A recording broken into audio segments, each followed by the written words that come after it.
Good afternoon on a busy Tuesday afternoon. This is Dave Eversole from the Miami Sports Break. Got a special guest with us today, Alfredo Arteaga of 3 yards per carry, and we'll be joined shortly by Jaccare Gibbons as well. Before we jump in today, I want to mention one of our fantastic sponsors here at the network, Biscayne Bay Brewing, proud local sponsor of the Heat and Marlins, a real part of the community. They have a great facility downtown Miami, so make sure you check them out, and to find them in your area, visit BiscayneBayBrewing.com/beer finder. Alfredo, what's going on, my man? Thanks for being with us today. Yeah, it's been an eventful morning. Yeah, I see you got the screens going back there. So a lot to catch up on between the Dolphins, obviously, and a lot going on across the world of the NBA with the playoffs and some Miami Heat news and notes. So we're going to spend the next half hour just going over some of these storylines. So obviously the big story of the day is the Xavien Howard situation. He was a no-show at today's beginning of mandatory minicamp. So what's the latest on that, and what's your take on the whole situation so far?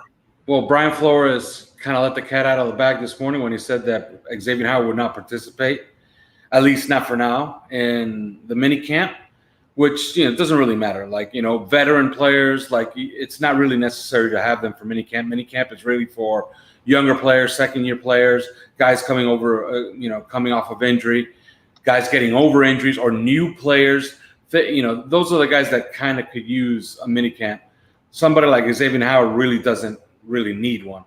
So Brian Flores also said that it's kind of a unique situation for a cornerback to sign a deal, play 1 year of a 5-year deal, and then start asking for more money. So I have asked some of my followers and some of our listeners on 3 yards per carry if they can find a contract anywhere in sports where after 1 year the guy wants to renegotiate the next 4, and nobody's been able to find one. So I believe it is unique that Xavien Howard is asking for a new deal after just playing 1 year of the one that he signed. Right, and obviously it's not really an extension situation at this point. He can only restructure what he already has on the table. Yeah. And with the signing of Jerome Baker, do you think that was something that sort of prompted this little bit of a move? So him seeing Baker get that deal, and obviously talk of others across the team, such as Mike Gesicki and maybe Agbar or somebody else getting a deal as well coming around the corner. So what do you think his rationale for making this move now after, like you said, he just got a pretty lucrative deal before last season started? Yeah, I don't think it has anything to do with Jerome Baker, because I think Jerome Baker's deal is actually right at market, although there's some Dolphin fans that are unhappy about that. But, water's wet and the sky is blue sometimes. So, Dolphin fans are going to be upset regardless. So I don't think it has anything to do with Jerome Baker's deal. I think, it could be as simple as ego. It could be as simple as him being embarrassed by the deal that he has now and where it places him among the upper echelon of corners in the NFL. And it could just be that, he thinks he signed a bad deal and he wants out from under it. He did get a new agent back in February. So, all signs were pointing to some of that. The problem is that he's a big boy. He signed his name on the dotted line. He signed for 5 years. He wants out after 1. I believe the Dolphins might revisit guaranteeing some of the money that's left on the deal, maybe reworking it just a little. But as far as new money and an extension, I doubt that's going to happen. And I doubt that that's even on the table. And I doubt that Xavien Howard's really going to hold their feet to the fire for a brand new deal starting in 2021. I doubt that that's the case. You think he has any leverage here, Howard? None. He has absolutely no leverage whatsoever. He does next year. Like, if he wanted to play out the year and he had another great year, then next year, then he could start making some noise because most of the guarantees are out of the way, most of the salaries out of the way, and he can afford a holdout. But this year, you just signed a deal for 1 year. So I don't know where the leverage is coming from if he wants to hold out for real. Yeah. Hey, Jaccare, welcome to the program, brother. What's good, guys? Good. Yeah. We're just talking about the Howard situation. So, Jock, I want to get your insight on this. Obviously, you've been in the locker room as an athlete. So what kind of messages, what Howard's doing, what does that send to the rest of the team, guys that are still on these early deals or some of the veteran players? Like, what do you think, like, the tone of this is setting across the locker room there? Well, one, you don't ever comment on anybody's money situation, so you stay out of the way of that. So, we all know the situation, but you just keep your mind clear. Like, hey, that's not my business ultimately. You know what a guy deserves to get paid. Does he deserve to get more? I mean, you have sentiments in the locker room. Like, for instance, when Xavien Howard was playing on his rookie deal, and he was balling. We knew he deserved more money, and as a team, you know that. Similar to Bobby McCain when he had his excellent season. Like, so you don't comment on those things. You just, have to control what you can control.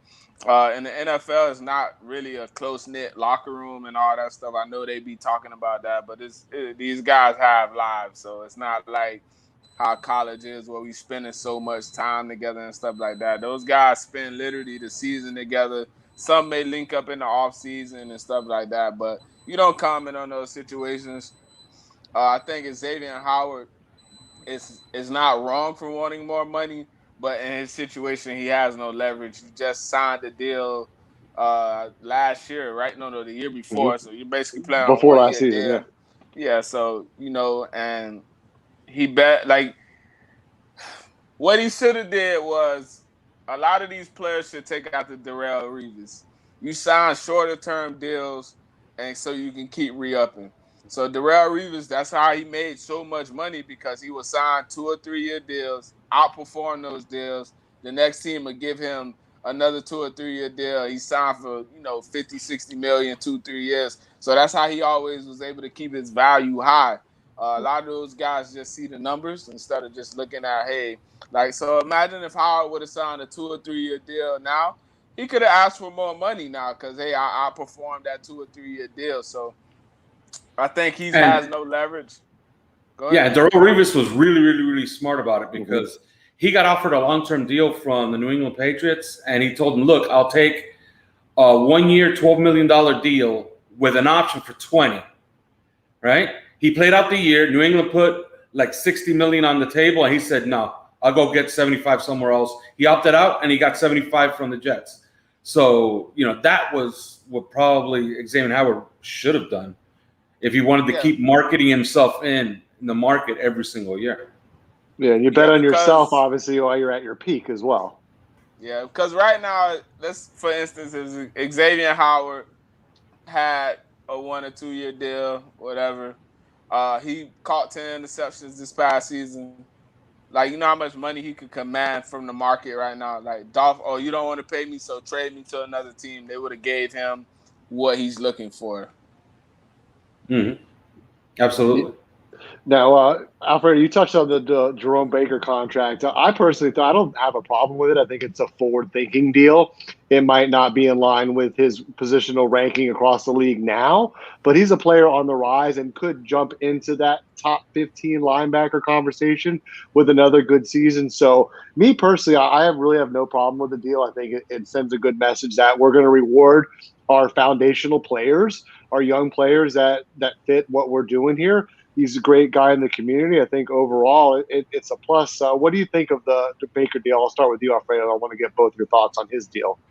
Oh, I love the deal. And we reported on 3 yards per carry months ago that he was first in line. Like, everybody was talking about, no, Mike Gesicki might get his money first. And we said, no, Jerome Baker was earmarked very early on to be first in line for an extension. They wanted him part of this defense going forward. And if you watch, how he played last year, I thought he had a very good season last year. And he's a leader on this defense. He'll likely be a captain this year. So, you're getting what you're paying for. I think it's a great deal. And I'm happy for him because he deserves it.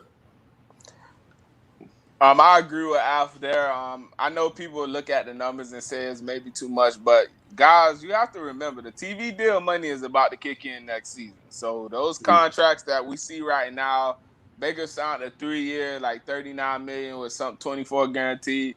Next year, those numbers are gonna double. So you're gonna see guys signing 4 or 5 year deals for $80, $90 million, and you're like, why is he getting that much? Because they have new TV money, and for Baker's impact that he makes on the team, it's great value. You look at, he's not gonna always have the numbers just because of how the Dolphins system is.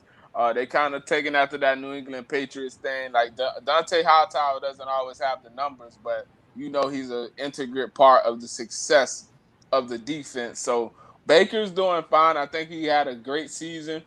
I think he'll be even better this year just because he won't have that responsibility of having to try to rush the passer to add on and stuff like that. Because I think the Dolphins have a formidable front four and they have a legit pass rusher with Phillips, Wilkins, Davis, not Ogbar. I'm sorry. What's the guy name? No, it is Ogbar. I'm tripping. Ogbar. So they have a formidable front four, and they have a lot of guys who can get snaps. Van Ginkel. So they have guys who are going to be able to rush the passer. And I think Jerome Baker will be more free to roam, make those run and chase plays, spot those quarterbacks. Because let's look at our division. We got multiple guys. And let's look at the head of the division, Josh Allen. So he'll be more responsible for that. And he'll be able to win in coverage more now that he's not that extra man blitzing this year. So I think he'll have a better impact this upcoming season than he did last year. He did have a great season. Team captain, some things you can't put a price tag on. So he's an intangibles guy. Okay. Who do you think's next in line? I'll start with you. Who do you think's the next deal for the Dolphins? I'm suspicious on Mike Gesicki. I think Ogba has a big year. I think he could get a deal. But Mike Gesicki, I'm not so sure. I don't know if he's on their radar. I think he should be because the price for tight ends is getting pretty low, I would think. It's under $12 million. I know that the tag is 10. If he has a big productive year, maybe you tag him. Maybe you save the tag for Will Fuller. So I don't know. I'm not sure who's next, but I would bet maybe Ogba. I mean, that makes sense. Obviously, I think they're really trying to build out that defense, and they're finally getting the pieces in place. Like you said, Jock, with Jalen Phillips, they've got that true one-on-one pass rusher, which we've been beating that drum for the longest time, that they need a guy that can win, and they need to be able to win with 4 to really maximize the potential of that back 7 on the defense as well. And the McCourty addition in the secondary, I think, is a really underrated signing. That's a smart day one guy who's just going to come in there, fit the system. You know what you're going to get out of him on a week-to-week basis. And I just like the direction of the team. And I agree with Gesicki. I think, obviously, with the draft, they've got some other options that they've added around Tua. So do you think the offense is still got some ways to go to catch up to the defense? The only thing I would say about the next, like Gesicki getting the deal, I just truly think it depends on the season. So I think if the Dolphins see Tua more reliant on his receivers, then they'll go away from the tight end and, maybe draft another guy this upcoming year, rely more on, like, the guys they have on the roster. Because we have, a good amount of tight ends on the roster at this moment. So we'll just see. But Gesicki, he's an interesting player. I just think with the addition of Jalen Waddle, it's going to take away from his effect on the team. But he is going to have a big season as well because I think he's going to be open so much. Just because I think teams are going to more lean on, hey, we're taking away Waddle and Fuller, let him and Parker, battle it out. And also the development of Preston Williams will affect if he gets a deal or not. Yeah, no, that's and the guy that they drafted, Hunter Long, Hunter Long is short. He's looked good in his workouts. He's looked like a really good athlete, like a comparable athlete.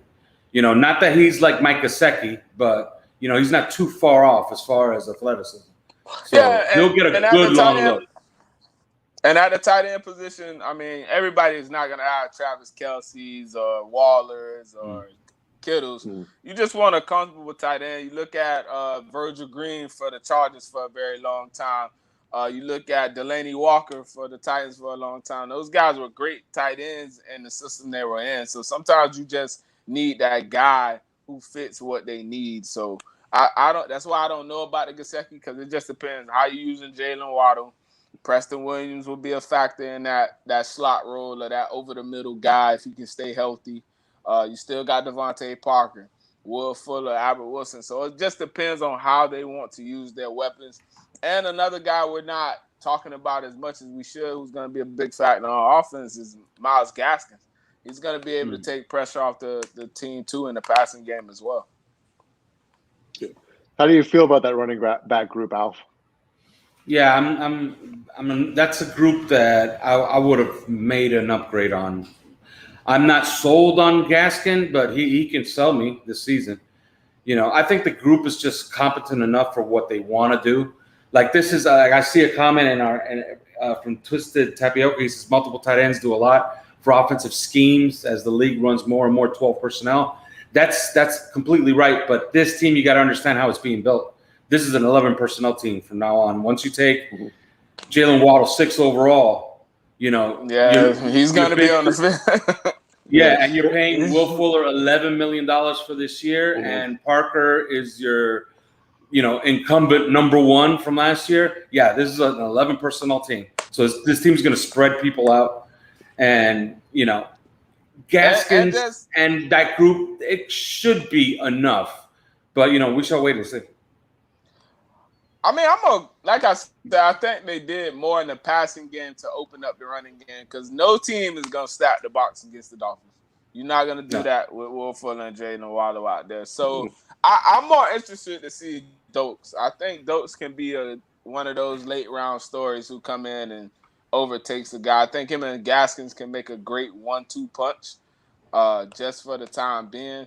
For me, Alf, I'm kind of on the same position you are. I don't know if Miami really wants a running back of who's going to take away from the Tua thing.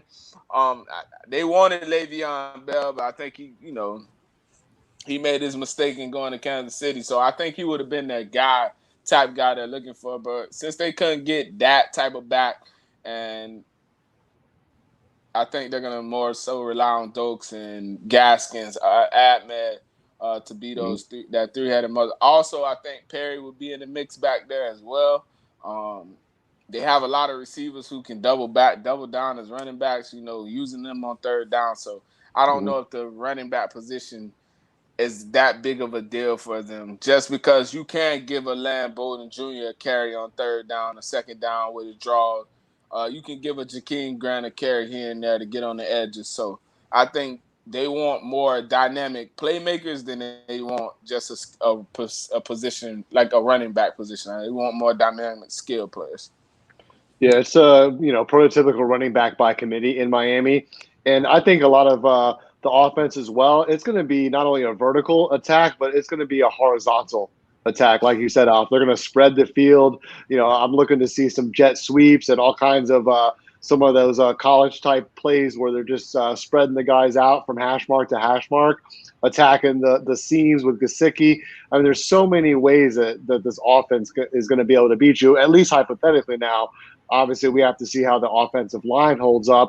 And really, I think the offensive line's in a pretty good place other than maybe the center spot. Who do you think is going to be starting in the middle to be the quarterback of the offensive line, Alf? Well, I think Matt Skura has been given the job essentially, and it's his job to lose. And I really don't know what they have behind him. But another thing I will say about the running back position, we haven't mentioned, but Malcolm Brown has really good tape from last year with the Rams. And he solves a lot of their short yardage problems that they have from last year. Like, he's really good running outside zone. He runs powerful. He got great vision too.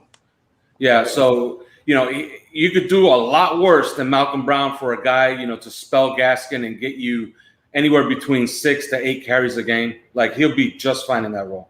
Yeah, he can catch the ball on third down, obviously, and I think he's pretty decent in pass protection as well. So, I mean, there's going to be not a lot of footballs to go around. I mean, there's so many guys out there now. This wasn't the problem they had last year, so it's going to be interesting. It's kind of the scale is tipped the other way from having no weapons to having a lot of things at his disposal. But that's what Tua is, though. He's an accurate distributor of the football. He's never going to have. Every quarterback has a favorite target, but Tua's never going to be a guy that's going to, lean on that target. He's more of a guy who's going to whoever's open is going to get the football. Like, that's who he is. So they did the right thing, give him a lot of weapons, and that's how he's going to operate. I think he's going to have a big season. I know people going crazy about the interceptions today in practice and all that stuff, but I don't – you have a bad practice every once in a while. You know how it goes at quarterback. So let's see how he responds with that practice. I'm not too worried about it, but I think Tua's going to have a big season. It's either he has a big season or Miami will be in the quarterback market next year. I think the Deshaun Watson stuff probably would have been done settled down by that time because I think he goes to court in 2022 or something like that. So you'll be back hearing back that Watson talk. Never know what happens with the Aaron Rodgers of the world. So I think Tua will have a big season just because of how he has responded over his career. Every time he's been down, he always comes back and looks great. So that's what I think. I think Tua has a big season this year. Yeah, first normal off season, no pandemic. Obviously, he's fully recovered from the injury to end his college career, and He looks I good. think He looks good physically. he looks stronger. He looks much stronger. He's put on some muscle. He looks quick, getting in and out of, moving the ball. Moving with his legs. So, I'm really excited to get this season underway. But we got a few minutes left. Obviously, with the NBA playoffs really getting in full swing, the Heat are still making some news out there. It was reported today that the Heat might still be interested in Andre Drummond. And I think that's a really good fit for this team. Alf, I want to start with you. What do you think of the Drummond talk? Is that a good go? I think it's interesting because I heard that they were really, really interested this year at the trade deadline, and they had a lot of contact with Andre Drummond, and he essentially ghosted them to go to the Lakers. It turns out that he was asking for a starting guarantee that the Heat wouldn't give him. So, yeah, I think he solves a lot of problems, and I know people are responding in a different way. I think that Andre Drummond makes a lot of sense, but I don't see the fit with him and Bam together unless Bam can start knocking down 18-foot jump shots. Until then, I think he's a really good fit off the bench to spell Bam, and to use different lineups that are bigger. But starting with Bam, I'm not so sure. Yeah, because Bam would obviously have to stretch it out as a 4 to really get the spacing of that offense. No. Bam has to get better in this offseason. So Bam has to come back hitting 18-foot jumpers this upcoming year because he's very capable of shooting the basketball. He can shoot the 3. He can shoot the mid-range. His game is very well-rounded. He has to do it, though. He cannot be in the position where he was in his past playoff series where people are not even guarding him and letting him pass the ball out of shots he know he can make. So Bam has to get better. And adding a player that makes you get better, like an Andre Drummond, because he's going to have to change his game to work and play with Andre Drummond, I think it's very well needed. So I think that Bam has to get better, and I think whoever they bring around needs to make Bam get better as well. So that's why I'm not a fan of them going to get I'm not a fan of the Drummond thing. I think they need a big man. I wouldn't even bring back Whiteside, even though I know people are going to be like, nah, no Whiteside. But I think Whiteside, Josh Richardson would be a great pickup for them this offseason as well. Because those guys have played their value down. So I think those guys would be great minimum contracts and fill needs at the time. And they have to get a true big off the bench. But I think they need to find a guy who plays well with Bam, like a stretch 4, guy who can shoot the 3. But makes Bam has to make them defend him. And that's the only way the Heat are going to go any further than they went this year. I know Jimmy is the guy, but no, Bam has to be the best player on that team next season. Yeah, and I think Ariza probably is going to come back as well. So do you think the Heat could still land a whale? Is there any way, without giving up Jimmy and or Bam to bring someone back like a Luka, like a Dame Lillard? What's the course of this team? Is just going to be kind of just add guys around Jimmy and Bam like they tried to do last offseason, make a big splash move? Really, what can the Heat do to really make a big improvement in this offseason? Yeah, the Luka thing, I just don't believe it. His situation is actually worse than Xavien Howard's because Luka Doncic is still on his rookie deal, and it's his 3rd year of his rookie deal. And if he's going to start making noise about wanting out, this is like new territory that I've never seen before in any sport. So forget about the Luka thing. But the Dame Lillard thing, maybe there's something there. I think this offseason you got to look at Kyle Lowry because I think he's the safest bet that you could bring in for nothing. It's just going to cost you cap space. And I think that alone is a pretty big upgrade for the team.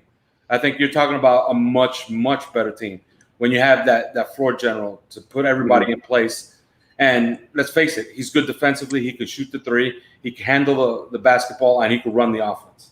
So that's a huge upgrade over what they had last year. What do you think about Porzingis, Chuck? Well, if you get Porzingis, then you have something. But my thing with Porzingis is he's pretty soft, so that's his biggest problem. Brittle. That too, he get hurt a lot, but he's soft when he plays. He's 7'3". He has no post game, so it's either him shooting or not. But I'm more of a splash of, like I said, get Alonzo Ball, and they need a point guard in general, like a true point guard to facilitate our offense. So if you can get that with Kristaps Porzingis, then yes. But I think Miami should just make minimum deals, not minimum deals, but marginal splashes, like guys like Alonzo Ball, John Collins, if he hits the market, stuff like that. Those type of signings. Because they need young blood. Like, a lot of our splashes have been, trying to get guys who either are in their prime or past their prime. So that's why our longevity never holds up. So I think they need to get somebody to pair with Bam Adebayo. I don't foresee Jimmy Butler, I don't think they're going to sign Jimmy Butler, to be honest, in my opinion. I don't think they're going to give him the 4-year, $181 million deal. I don't see it. I think that's going to happen. Ethan, they reported on Five on the Floor that it's already on the table. So, I think that Jimmy comes back for the max. I think that's already on the table, and they got to fill out cap space anyway. So why not with a second team All NBA guy? On Porzingis, it's one of the biggest red flags in sports is 7-foot guy with foot problems. So that's a hard pass for me. John Collins would be a home run. If you get out of this offseason with Kyle Lowry and John Collins added to what they have, then you're back in the conversation in the top 3 in the East. Maybe you're not as good as Brooklyn, but you're right there in the conversation with Philadelphia and Milwaukee once again, and probably better than those teams. I think somebody's going to overpay Collins, though. He's not a max player in my eyes. He's too inconsistent. I think somebody's going to throw the bag at him. I just don't think Miami should overpay for him. It's the way of the NBA, though. Kristaps Porzingis got a damn max deal now. It's the way of the NBA. So you have to pay these guys. And in the NBA, if you're a front office, you get punished for not signing guys to max deals. Because then you can't trade them for other guys that have max deals. Because you need those big contracts. That's why everybody's saying, "Oh my God, is Duncan Robinson worth $20 million a year?" Well, if you want to be able to trade for a Dame Lillard, you're gonna have to pay somebody that somebody might want around $20 million a year. So that's why you would pay a Duncan Robinson. Yeah, do you think he gets a deal? Do you think Duncan gets a deal close to that? Yeah, and for 2 reasons. First of all, he's a useful player, and second of all, if you're going to try to make a trade for a whale, he's a guy that everybody would want. And then you need the money to fill it out. So, they won't go crazy, but he'll get a nice deal. He's sitting in a good spot too. I mean, he's somebody that fits the team. Obviously, I think he improved on defense too. So, another guy I would like for them to tag is Taylor Horton Tucker. I think he'll be a great addition to Miami. Young guy. I don't think the Lakers are going to be able to sign him anyway because I think he's going to get a decent amount of money. And I think he'll be a great off-the-bench scorer, for the Miami Heat, which they lack. They lack shot creators. Obviously, I think a lot of the things that dictate Miami's trade value this season, one, their Tyler Hero's value to the league, and 2, are they willing to part with Goran Dragic? Yeah, that's a big question, obviously, with his value to the second unit and kind of. That's another guy. Jaccare talked about Bam working on his game. Absolutely, that's another guy that has to get in the gym, get bigger, get stronger, work on his game big time, and that's Tyler Hero. Tyler Hero should have had no offseason. He should have gone straight from game 4 to the gym. Well, he about to have a baby now, so we'll see how that affects him. Yeah. Someone mentioned, Denver. That's a good one. Somebody else I also like is maybe Tim Hardaway Jr. as well. You saw him sort of come on in the second half. I believe he's an unrestricted free agent in this offseason too. I wouldn't be opposed to them bringing back Victor Oladipo either. Yeah, I think that ship has sailed. Maybe back on No, I'll bring him back on a 1 year. Prove it deal. Like if you can do it, yeah, 1 year prove it deal, because they have to spend money to outpoint. So giving him a 1 year deal will not hurt you, because he can have an explosive season, maybe be that second dog off the bench, him and Goran Dragic in the second unit or whatever it is. Like I only thing that hurt me was that we never really got to see what Miami would have been with him. You know, they never had a healthy team last year, so. I think the whole NBA is going to benefit from a full offseason, to be honest. And I think that the Heat will be back in the next year, because I don't see the Bucks getting any better. I don't think they're going to get better, because they're going to have to get a new coach to get better. I think the 76ers ship has sailed. I don't think they're ever going to win a championship. So that's just my opinion.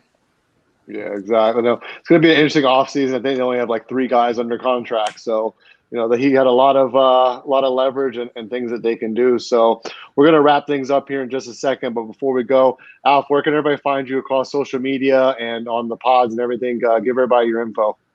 Yeah, myself, Alf_Arteaga, and of course, 3 yards per carry, at 3 yards per carry, our account. You know, you can catch us on iTunes, Podbean, Spotify, anywhere you get your podcasts. What's the pod? What's the next pod coming out on the 3 yards? Couple of weeks. We're on a hiatus, so think right around the end of June or the start of July. We'll be back. Right before training camp. Yeah, I think the 27th is training camp, right? July 27th? I'm sure. July 27th. I'm sure Alf's going to be at training camp anyway, so let's just pencil that already in there. Mm-hmm. I'll be there. And Jock, where can they find you? King Jock 24, Miami Sports Break on Twitter. On Instagram. So I'm here. Yeah, check us out on Top Shot too as well. So we're going to be back on Friday. I'm David Eversole. You can find me on Twitter at David W. Eversole. Want to thank everybody for joining us, and we'll be back next time.